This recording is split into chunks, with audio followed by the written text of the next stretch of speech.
What is going on? My name is Andrew, and finally I'm coming back from being sick this last week. I know I've been trying to upload more, but can't really upload when you can't speak. So today's video, I'm going to be talking about two topics.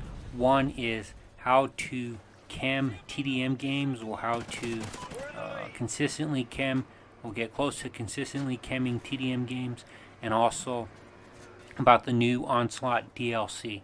Now, first off, about the KEM striking TDM games, what you have to do is not play with more than one buddy of yours, if they're good. Because if you play with players that are good, they're going to be taking kills, and TDM has a limited number of kills that you can get before you're not going to be able to get the KEM strike. Advice 2 is minimize your mistakes. Now, the way to minimize your mistakes is to not chase spawns, not to try and engage the enemy on their terms. So what you want to do is, since Infinity Ward has really bad spawns, is you need to stay in an enemy spawn, and you let them spawn on you, and you kill them as they spawn or as they begin to camp in their own spawn.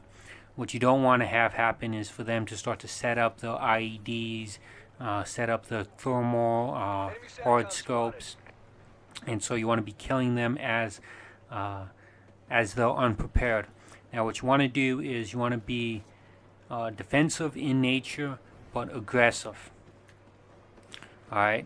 So what I mean by that is, you move from cover to cover, but you engage the enemy. You don't wait for them to come to you.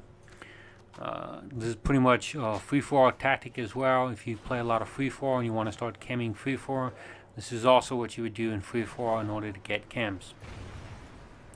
So that's pretty much all my advice I have for that. Let me know if it helps you out in TDM to get KEMs. This is pretty much only a good TDM strategy or free-for-all strategy. You got to play objective games a little bit differently if you don't want to be considered a douchebag for camping out the spawns. So, moving on to the DLC. Now, Infinity Ward has released the DLC trailer for the new Onslaught map packs. If you haven't seen it, you can look in the description below, and there should be a link to that video. You can go check it out. Now, what they've done is that in this new DLC, it's going to be all small to medium maps. And as I posted last week, it puzzled me why these maps were so large. I had thought that they were originally designed for the next-gen systems to be 9v9 standard and 12v12 for ground war. And I still think that that was the original idea behind the size of the maps for the new consoles. But since the new consoles came out and it wasn't that it was still a standard 6v6 and 9v9 for ground war, I began to think of why did they do these large maps. And I came to the conclusion that the reason why they did it was because they had looked at the previous games and noticed that the DLC didn't sell that well. The DLC sold, but it wasn't that well in sales, and a lot of people were starting to say, why should I buy the DLC, because I hated the maps in the previous games. The maps here are going to suck just like the previous maps. And so what I think they did is they gave us the inverse of what they had previously done in previous games. I think when you look at the data for Black Ops 1, Modern Warfare 3, and Black Ops 2 on what are the most popular maps played, what you end up getting is, for Black Ops 1, most popular map played was Nuketown.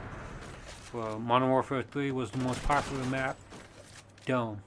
Black Ops 2, Raid, until Nuketown 2025 became standard for everyone. Then that became the standard most popular game. And if we look at maps 2 through 4 also of those games, all of the most popular maps are going to be most likely based ranked on the size, and from small to medium, and then the least popular are going to be the large maps. And I think the reason for that is because COD is mainly played to be a fast-paced, fast-action gameplay, and small to medium maps support that. You know, if I want to go play a boring game with huge maps, I go play Battlefield or even Far Cry, because those maps are huge with low player populations. But you know, I play COD for this fast-action gameplay, and these maps weren't delivering. And I think that the reason why a lot of people are abandoning Ghost is because of the maps.